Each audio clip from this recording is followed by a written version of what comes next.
Hey everyone, this is Chris Crazy House, and I am back again with another Chris Crazy commentary.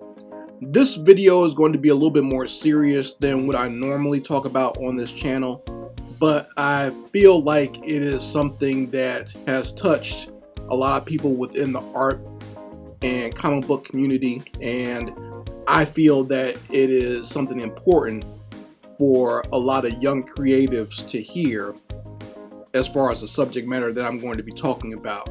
And what I'm going to be talking about in this video is the allegations and the tragedy of one Ed Piskor. So for those who don't know who that is, Ed Piskor was a comic book artist, and he was also a very popular YouTuber with his friend, also another professional comic book artist, Jim Rugg. They did the YouTube channel Cartoonist Kayfabe, which is a channel that I really enjoyed. Like, I started watching them during the pandemic and onward, like when I was going through my situation with the tumor. Like, I would watch them while I was like in the hospital, like just waiting for whatever to get any like tests done. Like, I would watch Cartoonist Kayfabe, and it always made me feel good. Like, I enjoyed their content a lot. They are two guys who are around my age, so they remember a lot of the events and comic books that came up during like the late 80s and the early 90s. And, you know, that kind of spoke to me as someone who was a big comic book fan who started reading comic books at that time. So I would watch that channel a lot, and I enjoyed their interviews as well with a lot of the artists from that time period. So it was a really good channel. But what happened was Ed Piskor was accused by someone who was a teenager at the time of being groomed by him. Like, he had sent her some private messages in her DMs, and he was using language that came off as kind of creepy and a little bit of, you know, like he almost made it seem like he was offering her to come stay at his house, and he'll help her with her art career or whatever. Like, he'll introduce her to some other people in the comic book industry, right? So that was the accusation. And then I got another female came out and said that he was creepy towards her as well. So with that, a lot of people within the community started piling on Ed Piskor. They started to either distance themselves from him, or they spread the rumor saying that he was, you know, a predator. And it got to the point where it started affecting his professional career, to the point where his art gallery show that had been postponed, that started being taken away. And then even his partner, Jim Rugg, decided to make a public statement saying that he was distancing himself from Ed Piskor and saying that he was ending their professional relationship. So, you know, with all that coming down on Ed Piskor, and even the media, like the local news media from his hometown, were like outside his house knocking on his door and harassing his parents and stuff, I guess a lot of that became too much for Ed Piskor, and from what I understand, he has taken his own life. So all of the pressure of his professional career and his personal character being attacked, it was too much for him, and he decided to commit suicide over it. So now you have a lot of people within the comic book community talking about this and the subject of cancel culture. Is it right? Is it too much? Do accusations really warrant canceling somebody? And you know, I want to talk a little bit about this from two different angles. I'm going to talk about this from the angle of being professional when you're talking with people of the opposite sex, or just talking with people in personal messages. And then I'll talk about the artist side of things, as far as how to deal with attacks or criticisms and how to kind of navigate and survive through that. So that's the gist of the situation, and I'm really debating whether I should make this video for adults only, but I do feel that young artists need to hear this as well. So I almost don't want to make it an 18 and over video. So I guess I'll just try to be as careful as I can with my language, but I don't like using euphemisms. Okay, like, this channel is not monetized anyway, so I don't understand why I can't say the word suicide when that's actually not only a medical term, but that's a legal term. It is what it is. It's a sad thing. I'm not saying that word can't trigger people, but I don't see why I can't say that word. You understand what I mean? So I'll do as best I can to, I guess, be safe in this video. But once again, I don't like using euphemisms because I think that takes away from what actually happened. But let's get on with it. Let's talk about things first off from the professional side of things. So the accusation against Ed Piskor was that he had, once again, DM'd a girl. Like this happened some time ago too. It didn't just happen. So these allegations, I guess, maybe were from 2 or 3 years ago. Like he was in his late 30s and she was 17 at the time. Okay, so he has sent her some DMs, and I read them, and they do come off as very unprofessional and not proper for an older man to be talking to a teenage girl that way. Okay, and that might just be, I don't know if that's just Ed Piskor's personality, because he kind of had that personality of, I'm an old school hip hop fan, so I just talk this way. Like, when I first started watching his videos, he was kind of off-putting to me as a black male listening to this white guy talk like that. I was wondering, like, why is he talking like that? But I guess that's just his personality. He actually is a hip hop fan. So I was like, okay, but I didn't know if he was like raised around black people or what. But I was like, why is he talking like that? But that might just been his personality. So I was like, I don't know him personally.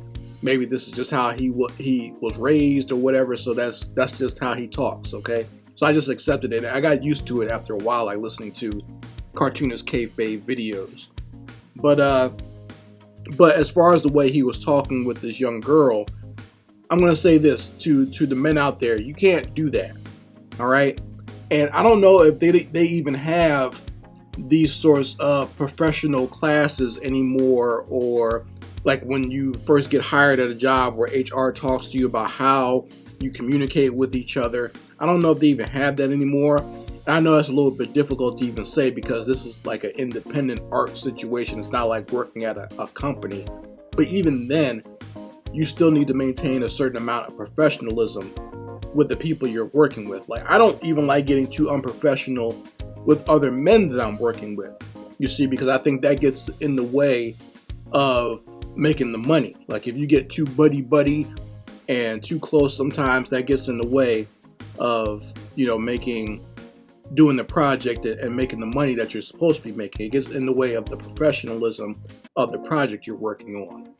But when it comes to working with the opposite sex, I'm going to say this. I've worked with a lot of women. I've worked with women where they were my managers. I've worked with women where I've had women working under me, like I was like their supervisor.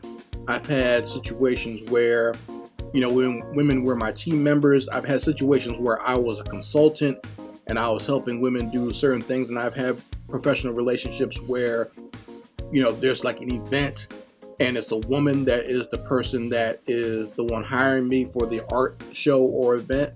So I'm saying this just to give you my experience with working with women. You still need to maintain a certain amount of professionalism when you're working with them. There's really no need for you have to be careful in how you talk, okay? And this is coming from someone. Now, someone might say like, well, Chris, you're married, so of course you're not going to talk to women that way. But even if I wasn't, because I worked at a company when I first got out of school that had nothing but beautiful women working there. I mean, it was like Carnival or something like that. You know what I mean? You still need to be professional around these women, no matter how they look or act or whatever, right? So no talking about, hey, don't use language like baby, sweetheart, honey, love, and stuff like that. Don't do that. Call the woman by her name either use her last name, like I'll say Miss So-and-so, or like if they give you permission to use their first name, I'll do that. But you don't need to be calling them love and sweetheart and all this other stuff. Don't do that, because a lot of times that makes people feel uncomfortable. And I don't even like when people, like women, do that to me. I'm not your love or your sweetheart. Don't do that, okay? That's not professional. We don't need to talk to each other like that, okay? And I understand that in some areas, in some communities, that's considered okay, but you gotta be careful when you talk to people like that, all right? Because like I said, for a lot of women, and I can understand from their perspective, that can make them feel very uncomfortable being around you when you talk to them like that. Like I said, they're not your girlfriend, they're not your wife, they're not your best buddy. You don't talk to them like that. If it's a professional situation, keep it professional. Likewise, if you're talking to someone in their emails, you have to be careful of how you come off, because emails, obviously you're not directly talking to them, so you have to be real careful with the language you use. Like I've had situations with emails where people either come off as angry or whatever. You don't want to do that. So you have to be real careful and understand the etiquette that you're using in these emails. All right? You can talk to people professionally and talk to women professionally without using this certain types of language. Like Ed Piskor was saying, calling this girl a naughty girl. Now he said it was in response to her talking about how she had been arrested for something before, but you got to be careful with that. All right? If you're having a professional talk with somebody, you don't want to come off as you're propositioning them. And once again, you don't want to make offers to them saying that you'll exchange work or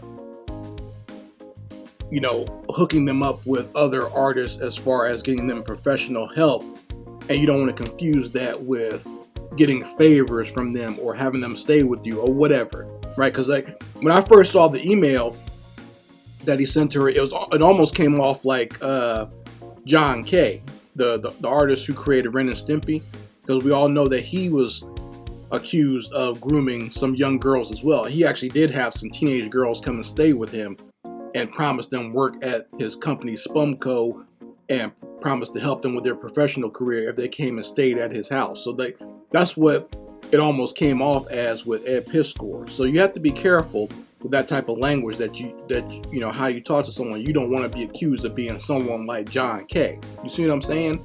So be careful in how you talk with people of the opposite sex, or even with your own sex. You don't want to come off as you're propositioning somebody in order to help them with their professional work, especially if you're in a power position.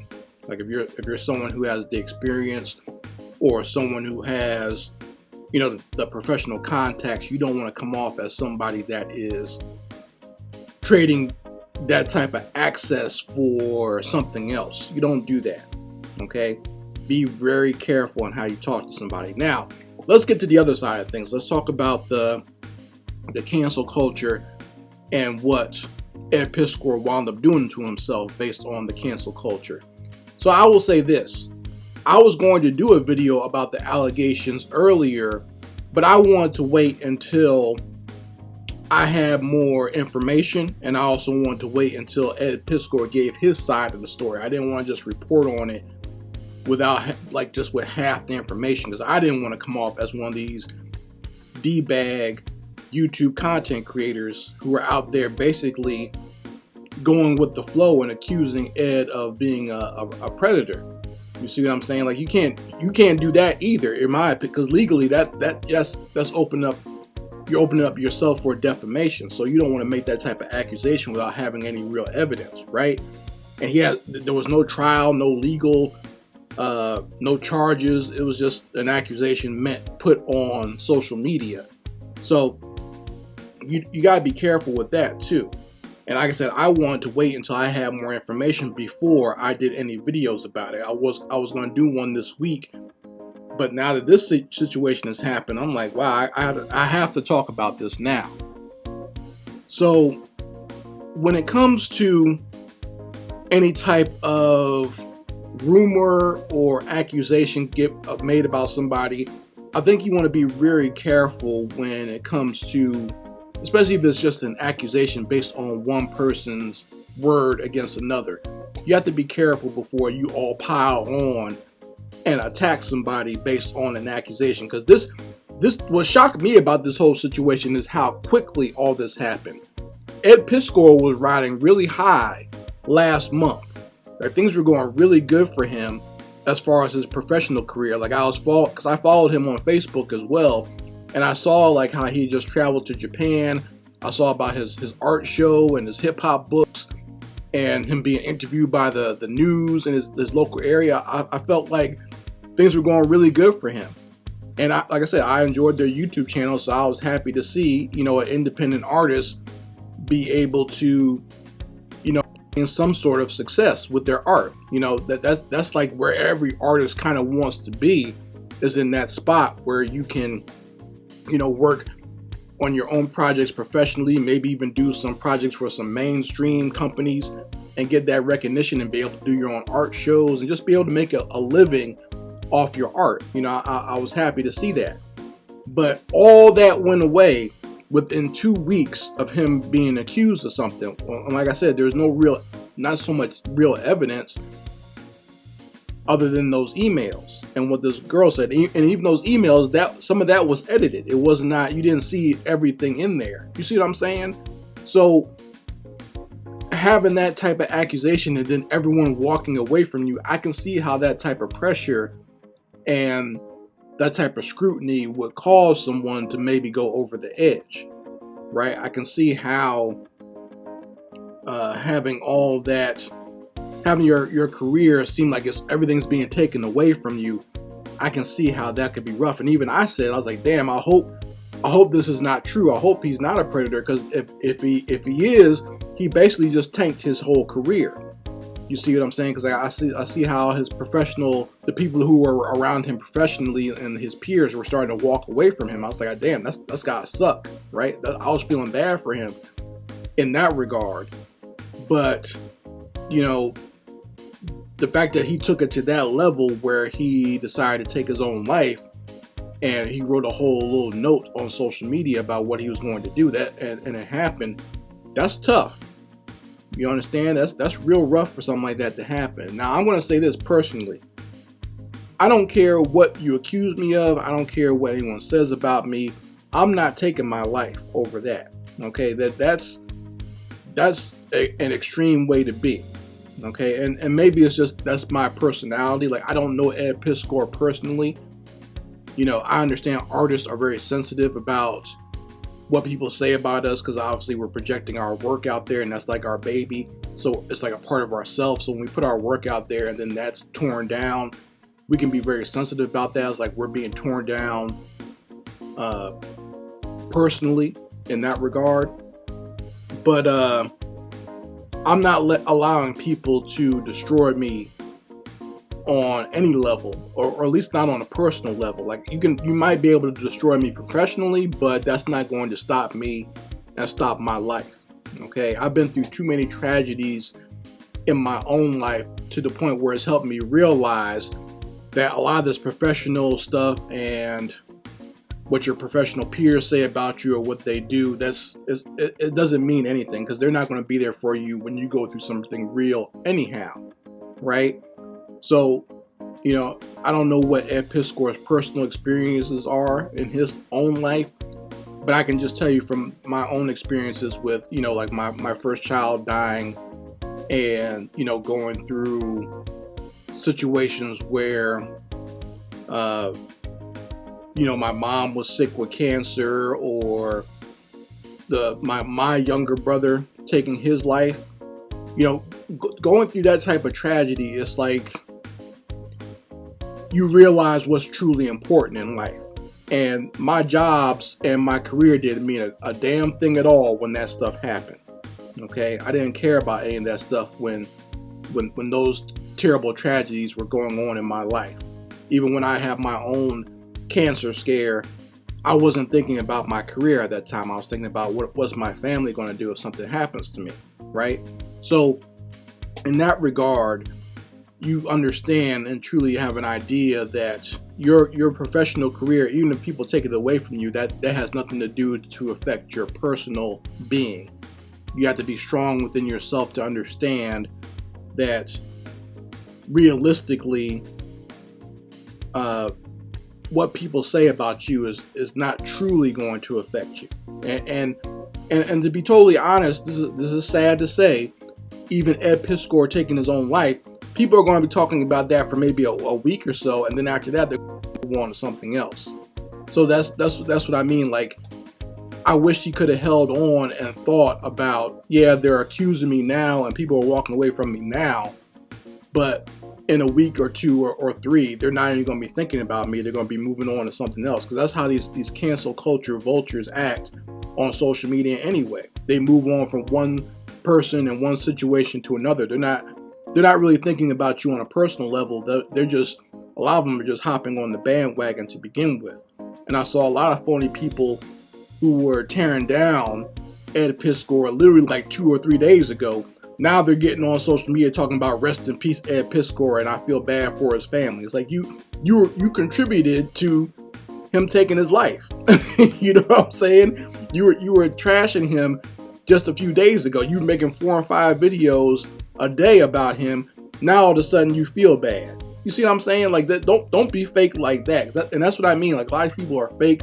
They're phony. They don't care about you anyway. So you hurting yourself or taking your own life behind something that they say, it means nothing. They don't care. The only people who are truly hurt by it are the people that were truly your friends or and your family. That they're going to be hurt. They're really going to be hurt because they know you. And that's what I want people to understand. Like, those personal relationships that you have and that those familial ties, that's what's truly important. It's not really your career. You see what I'm saying? Like, and I always try to preach this to artists anyway, that it doesn't matter whether you work for Marvel, DC, or work for yourself, you're always going to be an artist.